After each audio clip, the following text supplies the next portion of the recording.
আচ্ছা, ক্লাসে এই তিনটি দেখো আলাদা স্কুলের প্রশ্ন সেট তোমাদের দেখাচ্ছি। ফার্স্ট সামেটিভ ইভ্যালুয়েশন, এটা একটা কেনা কোশ্চেন এবং ময়দা স্কুলে এক্সাম হয়েছে। তো প্রশ্ন কিন্তু খুব মার্জিত, এইরকমই প্রশ্ন কিন্তু আমি বারবার বলছি। এই কেনা কোশ্চেনটা স্কুল সিলেক্ট করেছে কিন্তু খুব সুন্দর, এবং প্রশ্নগুলো দেখো, বিশেষ করে আমরা এই ম্যাথগুলো আগের দিন আমাদের ছেলে মেয়েদের করিয়েছিলাম।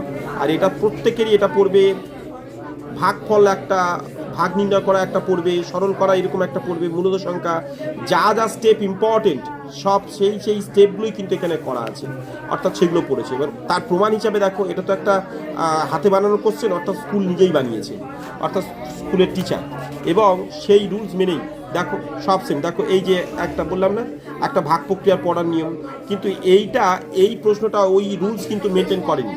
এবং এই বিশেষ করে আমাদের বহু স্কুলের এই প্রশ্ন অনেক বইয়ের থেকেও বাইরে রাখা থাকে, তাতে ছেলে মেয়েদের সমস্যা হয়। তো আমি এই জন্যই বারবার বলি, এখানে দেখো এই স্কুলটা মেনটেন করেছে কি, দেখো এখানে প্রশ্ন লক্ষ্য করো, এখানে দেখো, দেখো এই যে বললাম না, এই যে রুলস অনুযায়ী দেখো একটা সমাধান দিয়েছে, উৎপাদক একটা থাকছে, এই যে তোমাদের পাইচিত্র একটা, এই যে রম্পস আঁকা 60 ডিগ্রি, দেখবে আগের দিন আমরা এই যে বোর্ডে প্র্যাকটিস করেছি, এই যে 60 ডিগ্রি দেওয়া আছে, এই যে 60 ডিগ্রি দিয়ে গিয়ে একে দেখানো আছে, এই যে 60 ডিগ্রি, অর্থাৎ এইগুলো আমরা আগের দিনই প্র্যাকটিস করেছি, সেটা বোর্ডে এখনও রাখা আছে। তো চলো তোমরা এগুলো দেখতে থাকো, আর অন্যান্য প্রশ্ন অবশ্যই চ্যানেলে রয়েছে আরও শর্ট ভিডিও সেকশানে।